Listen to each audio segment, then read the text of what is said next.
Hello everyone. तो इस video में मैं अपने सीपीयू के जर्नी को डिटेल में शेयर करने वाला हूँ। तो मैं बताने वाला हूँ कि एक ऐसा बच्चा जो कि मैं 10 मिनट भी फोकस नहीं कर पाता था पढ़ाई में, वो उसने 200 क्वेश्चन वाले एग्ज़ाम को कैसे क्रैक किया। तो पहले पहले हम बात करेंगे कि इससे पहले मैंने कौन कौन से एग्ज़ाम दिए थे और कौन कौन से एग्ज़ाम क्रैक किया। तो साल है 2024। 2024 में मैंने सबसे पहला एग्ज़ाम एसएससी जीडी का दिया था, जो कि मैंने क्वालिफाई तो कर लिया, बट मुझे उसमें जाने का कोई उतना मोटिवेशन था नहीं। तो मैंने उसका रनिंग स्किप कर दिया। और एक बात ये भी था कि मैं उस टाइम में मेरा सीजीएल का भी डेट आ गया था एग्ज़ाम का, तो मैं प्रिपरेशन सीजीएल का भी साथ साथ कर रहा था। तो और बीच में मैं अपने सीपीओ के एग्ज़ाम को लेके चल रहा था, और सीपीओ का बस आंसर की आया था, रिज़ल्ट नहीं आया था। तो मैं सोच रहा था कि सीपीओ जब रिज़ल्ट डिक्लेयर करेगा अपना प्री का, तो मेरे पास 2 या 3 महीने होंगे, तब मैं शायद रनिंग कर लूँ। और मैं थोड़ा बहुत भागता था, उतना भागता भी नहीं था, क्योंकि एक मोटिवेशन नहीं आ रहा था कि कब रनिंग होगा या फिर कितना जल्दी रिज़ल्ट आएगा। तो मैंने सोचा कि टाइम तो मिलेगा, बट रनिंग का डेट सीपीयू ने अपना प्री का रिज़ल्ट जब डिक्लेयर किया था, उसके 22 दिन या 23 दिन बाद ही मेरा 15 अक्टूबर को सीपीयू का फिज़िकल डेट था। और पहले दिन, शायद पहला दिन 14 से स्टार्ट था और दूसरे दिन मेरा सीपीयू का फिज़िकल पड़ा था, और मेरे घर से 2000 किलोमीटर दूर। तो उस थकावट की वजह से मैं सीपीयू में के रनिंग में डिस्क्वालीफाई हो गया था। तो थोड़ा सा बुरा तो फील हुआ था भाई, बट इसमें अब क्या कर सकते हैं। अगर नहीं होना होता है तो 10 तरह की प्रॉब्लम एक साथ आ जाती है। तो मैं उसके बाद सोच रहा था कि शायद मेरा सीजीएल का भी प्री क्लियर्ड हो जाए, जो कि हाई कट ऑफ के कारण नहीं हुआ था। तो इतना मैंने स्टोरी जो सुनाया, शायद वो आपको मोटिवेट कर सके थोड़ा बहुत। अब मैं बताने वाला हूँ कि मैंने कहाँ से क्या पढ़ा था और कैसे पढ़ा था। तो पेन और पेपर निकाल लेना भाई, और वीडियो को ध्यान से देखना और सुनना जो मैं बताने वाला हूँ। इससे आप अपने मॉक्स में मार्क्स इंक्रीज़ कर लोगे, इस बात की मैं गारंटी ले रहा हूँ। मैंने जितना बोला है ना, उतना आप बस 1 महीने कर लो। आपको खुद में इम्प्रूवमेंट ना मिले तो बताना, कमेंट करके बताना भाई। तो पहले में हम बात करेंगे जैसे मैथ्स की। मैंने यहाँ पे लिख रखा है मैथ्स, तो उसकी बात कर लेते हैं पहले मैथ्स की। तो मैथ्स मैंने जो पढ़ा था ना, भूतेश सर से पढ़ा था, उनके पेड बैच से पढ़ा था, जो प्री और मेंस की बैच आती है। इवन किसी ने अगर नाम नहीं सुना सर का, तो उनका ऐप है इवन कोचिंग सेंटर, मैंने उनसे ही करी है मैथ्स का कंप्लीट सिलेबस। हाँ, पहले यूट्यूब पे मैंने स्टार्टिंग में मैं खुद भी बहुत भटका हूँ, बट इनका सिलेबस करने के बाद मुझे दिक्कत अब नहीं आ रही मैथ्स में। तो मैं एक सजेशन दूंगा भाई, अगर आप भटकना नहीं चाहते, या फिर यूट्यूब से, टेलीग्राम से ये कर लेंगे वो कर लेंगे, एक बार 700-800 रुपये खर्च कर लो, मैथ्स कंप्लीट कर लो सर से। मतलब किन्हीं भी सर से, आप गगन प्रताप सर से पढ़ लो, राकेश यादव सर से पढ़ लो। मैंने उनका भी हेल्प लिया है। ऐसा जैसे गगन प्रताप सर, हाँ, ये बताते हैं ना गगन सर, शॉर्ट अप्रोच, तो उनके यूट्यूब चैनल से भी मैंने करी है। तो आप फर्स्टली मैं ये बता रहा हूँ कि कहीं से पेड बैच ले लो, और उन वो पेड बैच कंप्लीट कर लेना। उनके वीडियोस, लेक्चर्स पूरा अच्छे से देख के, नोट्स नोट्स वो प्रोवाइड कर ही देंगे पेड बैच वाले सर, तो आप वहाँ से कर लेना। और नेक्स्ट है कि आपको ना मैथ्स की प्रैक्टिस करनी है, वो आप सेक्शनल मॉक से ही करोगे तो भी तभी आपका स्कोर बढ़ेगा, स्पीड बढ़ेगा। क्योंकि अगर टाइमर के साथ कर सकते हो वो भी बहुत बढ़िया है, वैसे आपको सेक्शन मॉक करना ही पड़ेगा। और नेक्स्ट है रीजनिंग।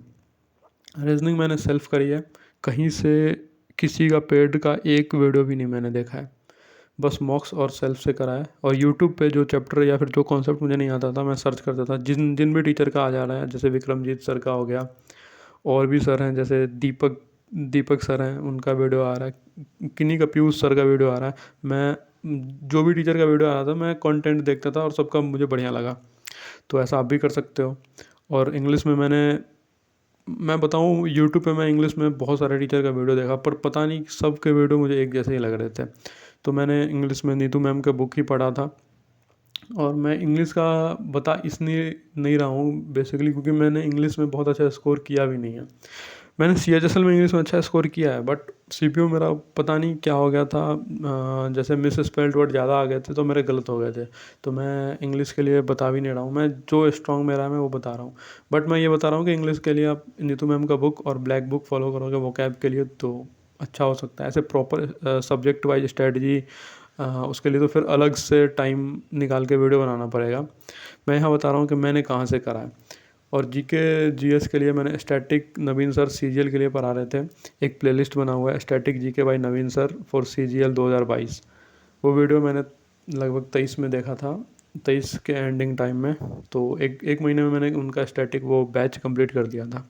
यूट्यूब पे फ्री पर आया, मैं प्लेलिस्ट पिन कर दूंगा अपने कमेंट सेक्शन में या फिर अपने टेलीग्राम चैनल पे डाल दूंगा।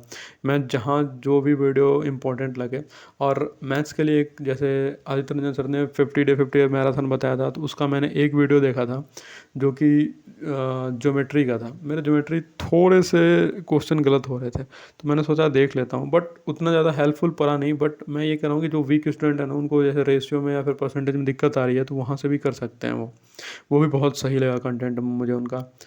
और जीएस के लिए आपको ये करना है। और परमार सर के वन शॉट लेक्चर बहुत ही अच्छे होते हैं।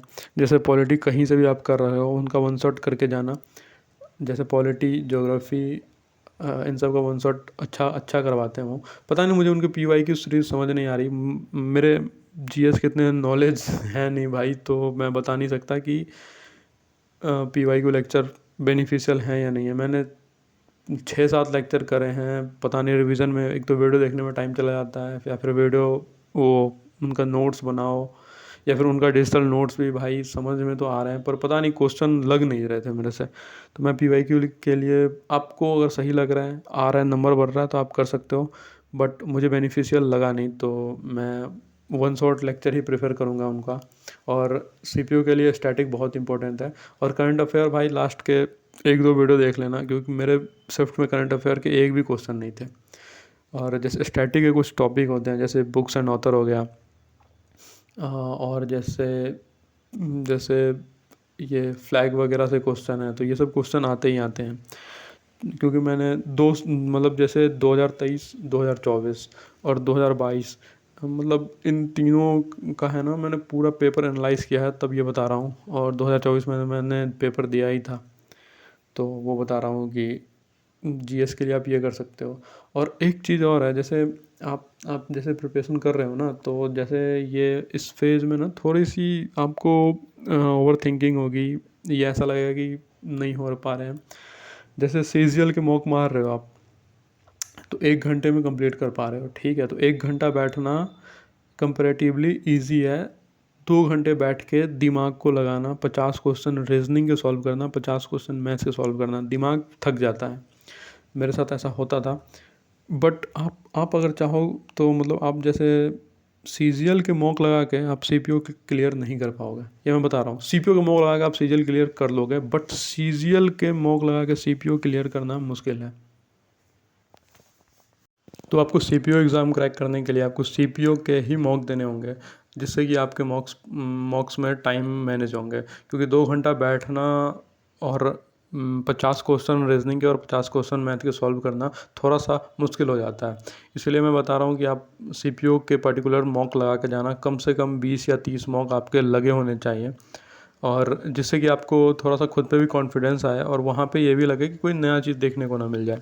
और एक चीज़ और आपको ध्यान रखनी है कि मैं जितना भी वीडियो में बता रहा हूँ सब आपको मैं अपने टेलीग्राम चैनल पे विथ लिंक प्रोवाइड कर दूँगा।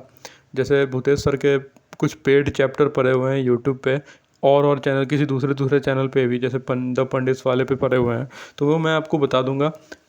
जैसे उसका वीडियो का लिंक मैं अपने टेलीग्राम चैनल पे शेयर कर दूंगा, और मैं अपने टेलीग्राम का लिंक इस वीडियो के कमेंट सेक्शन में मैं पिन कर दूंगा, जिससे आप अपना टेलीग्राम ज्वाइन कर लेना। और जैसे कि इम्प्रूवमेंट लगे, आप अगर आपको कुछ भी पूछना हो इस रिगार्डिंग सीपीओ के एग्ज़ाम के रिगार्डिंग, तो आप कमेंट सेक्शन में पूछ सकते हो जो भी पूछना हो। और यहाँ तक आ गए हो वीडियो में, तो ऑब्वियसली आप तैयारी सीरियसली कर रहे हो। तो thank you for watching video. जय हिंद।